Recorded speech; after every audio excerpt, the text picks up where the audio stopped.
I have goal weights of like, at this weight, I'm going to start lifting weights. Yeah. You know what I mean? Does that make yeah. sense? Like at this weight, I'm going to lose the first 150 pounds just like minimally trying to do more, like walking around the arena, hitting some steps, just like being consciously physical. Like, you know, leaving the hotel today, I'm like, I'll take the steps. It's only a flight of steps. Yeah. Like fucking, you know, just little things like Ian Larios always preaches, take the steps. Never, always take the steps. Yep. And just making those little changes. And then it's like, all right, but when I get to this weight, I'm going to ease into this. Yeah. And then when I get to this weight, I'm going to find me a trainer. And this, like, even testosterone. I didn't want to shoot testosterone for the first 100 pounds. Okay. And that's what I did. I waited until I got 100 pounds off even. And then I was like, all right, let's go really get testosterone. So it sounds like you know, it's again, a very simple saying. If you fail to plan, you plan to fail. Period. Right? It's another one of those little quips that's exactly what you're doing, which is I'm coming up with a plan. I'm being strategic. I'm going to stick to the plan.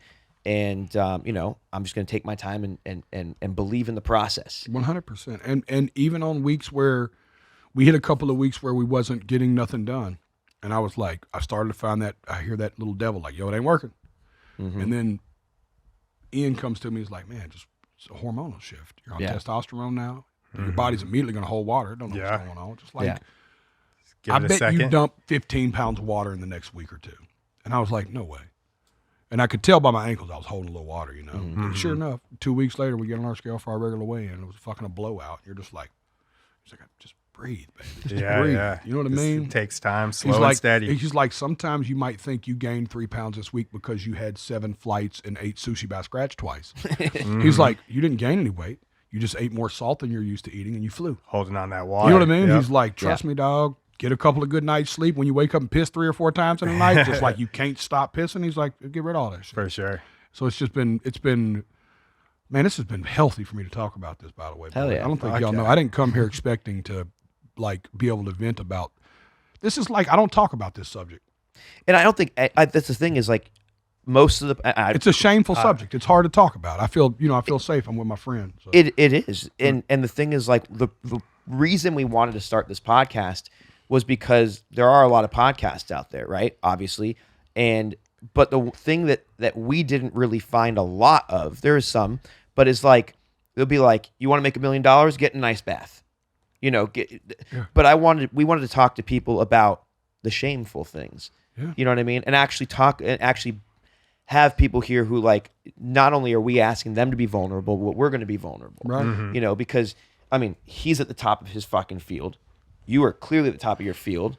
I'm somewhere around the middle, but I want to be at the top of my field. I know, right?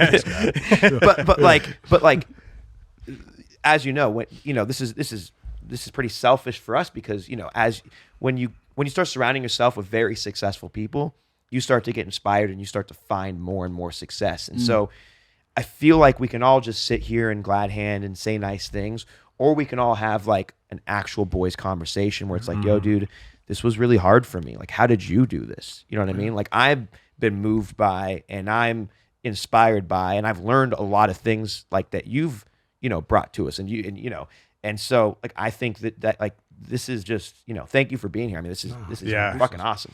I needed to be able to talk about this, especially in the middle of it. 'Cause I think what I'm doing is, I'm going to want this clip, by the way, but a lot of people, I had somebody ask me a really unique question the other day, and it rubbed me so wrong, but I went home and prayed about it and realized that I needed to be asked this question. They said, hey, what are you afraid of the fat curse?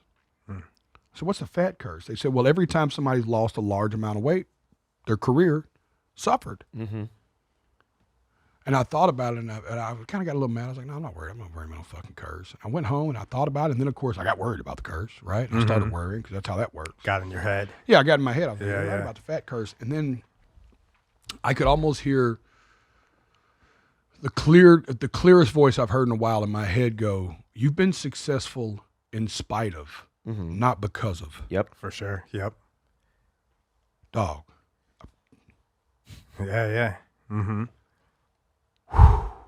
I was like, man.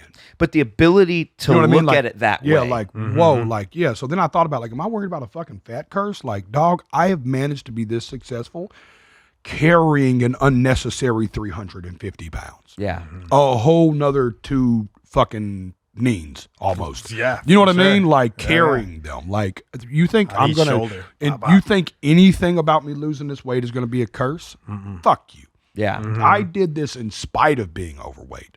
You think I'm on a fucking rocket ship now? I am going to be Elon Musk when I lose another 150 pounds. For Yeah. sure. I am going. They're not going to be able to stop me. But you know what I and mean? you have like your music and your lyrics and everything you bring to the table from not just even what you're singing about, but the philanthropic work. I mean, you have way too much substance. There are a lot of, artists out there who, this guy is, referencing in this curse that like they wrote pop songs, that didn't have a lot of substance maybe. They didn't, Yeah, they were the fat, funny guy in Hollywood. And Yeah. they just couldn't find the role outside of that. But I don't, I don't hear that. I don't receive it. That's what I tell. I thought about it that night. My wife, I stew on stuff. It's my problem. Sometimes I ruminate at times, and I have to catch myself. And my wife could tell I was just walking around like Pigpen, just kicking my feet. She's like, "What's wrong? This motherfucker today?" And then that peaceful feeling I got that night of like, man, I did this in spite of, dude. Like, I'm only going to get better and write better songs and be able to serve more people and be there for more people and be emotionally and physically available for more people. Like, I'm going to be more physically available for my children. Like, I'm going to be able to throw football with my son. I'm going to be able to go ride 4-wheelers with my son. You know what I mean? Like, there's nothing about me losing this weight that's going to be a curse. No. It's only going to light the fire, you know, even more. Yeah. Especially like you're an active person. So it's like you're just going to feel better and better the more. I can't wait to see that motherfucker on the red carpet. I know. I can't wait. Yes. I mean, it's just so interesting to hear you talk, and all of these different things that you've had to deal with.